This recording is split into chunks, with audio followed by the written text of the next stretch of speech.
Hello guys, what's up? Welcome to Dhiren Vlogs. It's 1:15 in the afternoon. र आज फेरि Saturday र हामी अहिले जस्ट गइरहेका छौँ फर सपिङ हाम्रो यो आउने एक हप्ताको लागि खानेकुराहरू लिनको लागि।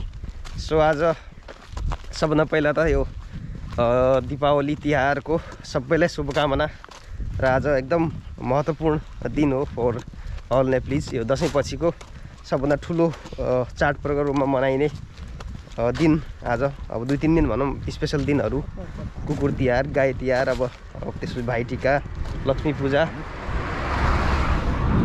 र आई होप सबैजना आज भाइटिका सबैजनाले राम्ररी मनाउँदै हुनुहुन्छ होला आफ्नो अब घर घरमा सेफली भएर।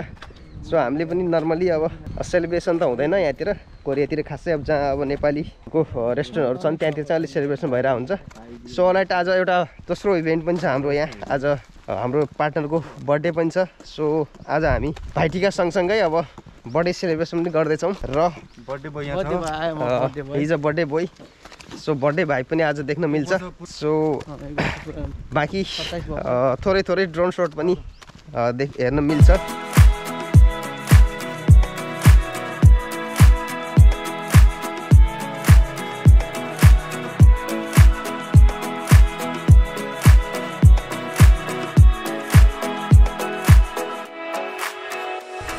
अलराइट गाइस, घाम एकदम चट्टिलो घाम लागेको छ।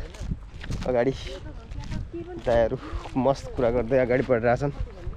सो आज ह्याप्पी थिङ हैन, अब तिहार छ, सबैलाई रमाइलो भइरहेछ। बट यो फेस्टिभल सँगसँगै अब अलिकति नराम्रो कुराहरू चाहिँ हाम्रो सोसाइटीहरूमा एकदम अगाडि बढिरहेको छ, जो चाहिँ अब यो फेस्टिभलको भनौँ न यो टाइममा अब सेलिब्रेसन गर्न धेरै अब स्रोत साधन पैसा यताउति हुँदैन। जो अब एक मध्यमवर्गीय मान्छे हुन्छन् त्यसलाई चाहिँ धनीमानी व्यक्तिहरूले अलिकति पैसा भएको मान्छेहरूले चाहिँ हेप्ने अब होइन, आफूले सेलिब्रेसन गरेको देखाउने, गिज्याउने, लाइक उनीहरूलाई चाहिँ होइन तल देखाउने कामहरू चाहिँ धेरै बढिरहेको छ, which is very bad thing. एक ह्युमन भएर त्यो कुरा गर्नु एकदमै नराम्रो हो।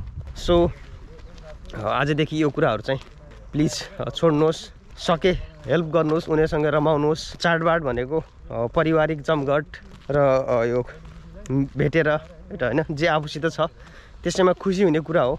अरूलाई होइन तल देखाउने या उसको धन सम्पत्ति छैन भनेर उसलाई चाहिँ गिज्याउने त्यस्तो चाहिँ होइन।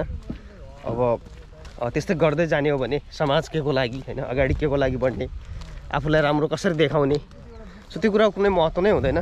सो प्लिज यो कुरा तपाईँहरू पनि गर्नुहुन्छ भने प्लिज नगर्नुहोस्, विच इज एकदमै नराम्रो कुरो हो। सो सके इन्जोय गर्नुहोस् सबैसँग मिलेर।